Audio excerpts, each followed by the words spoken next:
A paz do Senhor Jesus a todos. Atos capítulo 10, versículos 45 a 47. Os judeus, seguidores de Jesus, que tinham vindo com Pedro, maravilharam-se de que o dom do Espírito Santo se derramasse também sobre os gentios, pois os ouviam falar em línguas e engrandecer a Deus. Então perguntou Pedro: pode alguém recusar a água para que não sejam batizados esses que também receberam como nós o Espírito Santo? Os que acompanhavam Pedro ficaram admirados, porque também sobre os não-judeus foi derramado o dom do Espírito Santo. Por que tiveram essa reação? Preconceito? Discriminação? Atos 10, 28. Falta de discernimento espiritual? Bem provável, pois não esperavam que gentios também pudessem receber o Espírito Santo e fazer parte do povo de Deus. Uma compreensão teológica equivocada que os levou a não pregar para não-judeus. Pedro e os que o acompanhavam foram surpreendidos e sentiram-se confrontados na sua fé. Depararam-se com uma lição de difícil aprendizado.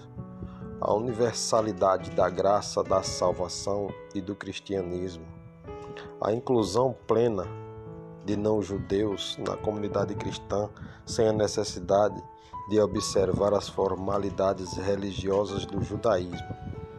Testemunhar que Deus é soberano e quer conceder a sua misericórdia e graça redentora a todos, que o Espírito Santo não se deixa aprisionar ao entendimento humano, mas é livre e sopra onde quer.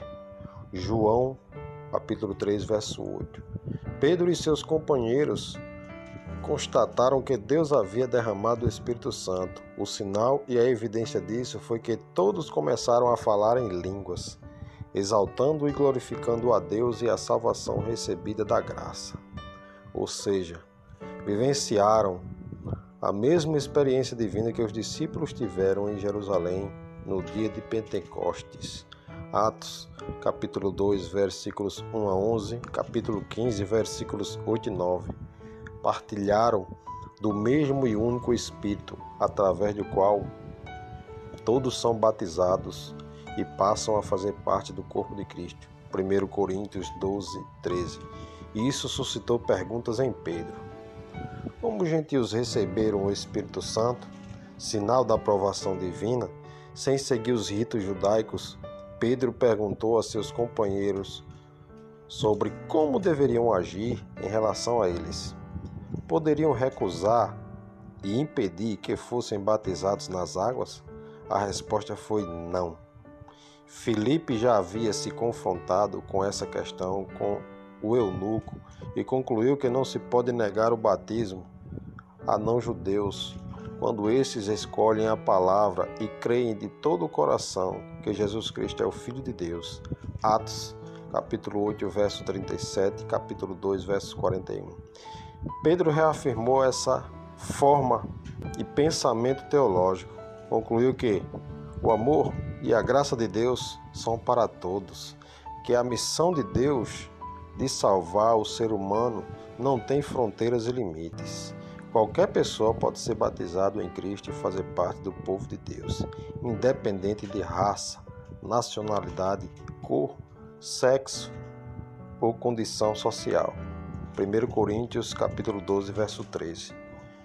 Pedro reconheceu que Deus aceitou os não-judeus, despertou fé neles, os selou com o dom do Espírito, lhes deu a oportunidade de se arrepender e ganhar a vida eterna. Atos 11, 18.